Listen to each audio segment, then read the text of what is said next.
Franchement, mes chers collègues, comment ne pas ressentir et comment pouvez-vous, Monsieur le Premier ministre et Monsieur le ministre de l'écologie, mépriser à ce point la colère grandissante qui se cristallise dans notre pays contre la hausse du carburant?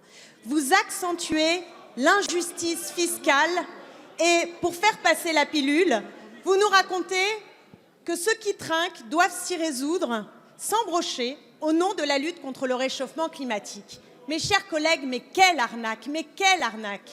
Je suis élue d'un territoire de grande banlieue. Je connais bien la dépendance quotidienne à la voiture pour aller travailler, pour emmener les jeunes au lycée, remplir son frigo. Les subventions au gasoil et au diesel, l'étalement urbain, l'éloignement des services publics, nous les avons subis. La souffrance de transports en commun défaillants et chers, la galère des bouchons aux heures de pointe ou les maladies chroniques ne sont pas nos choix, mais le résultat de votre modèle de développement. Car pendant que vous faites les poches de ceux qui redoutent la fin du monde, mais aussi la fin du mois, où est votre politique écologique? Après l'écart Macron, vous annoncez des retards pour le supermétro en Île-de-France. Vous autorisez le GCO, qui est une autoroute privée dans le Grand Est.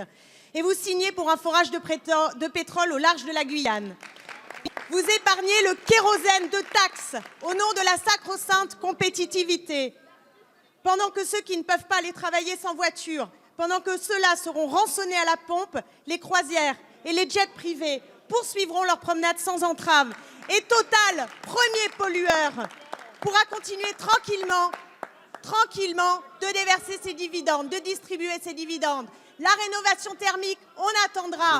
L'aide à l'agriculture bio, on attendra. Eh bien oui, mes chers collègues, l'écologie a vraiment bon dos, surtout quand on sait qu'à peine 19% de cet impôt indirect financera la transition énergétique. Alors combien de temps encore allez-vous vous moquer du monde? À quand la justice fiscale et l'investissement sérieux dans la transition énergétique indispensable si l'on croit un minimum Madame la députée, la parole est à monsieur François. Je pourrais vous répondre sur tout ce qui est fait pour les transports en commun en Île-de-France. Et franchement, j'espère que vous en êtes convaincus. L'Île-de-France est la région où on fait le plus pour les transports en commun.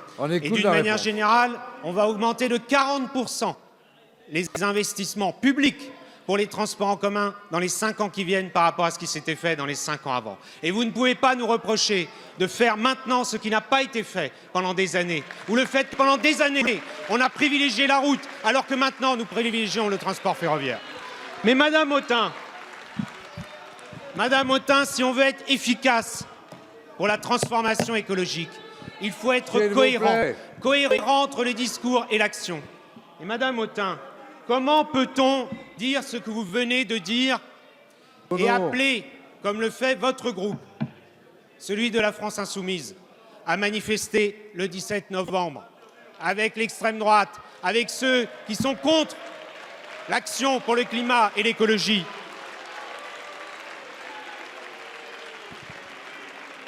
Et Madame Autain,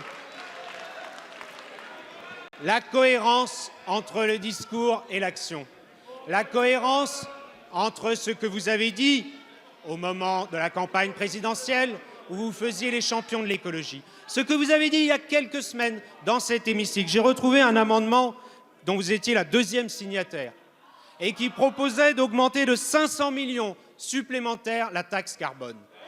Alors, dites-le, Madame Autain, à celles et ceux qui ont manifesté le 17 novembre. Présentez-leur votre programme. Nous jouons carte sur table. Oui, nous avons fait voter une trajectoire pour la fiscalité écologique. Et oui, nous allons donner aux Français les moyens de conduire ce changement. Merci, Monsieur le ministre.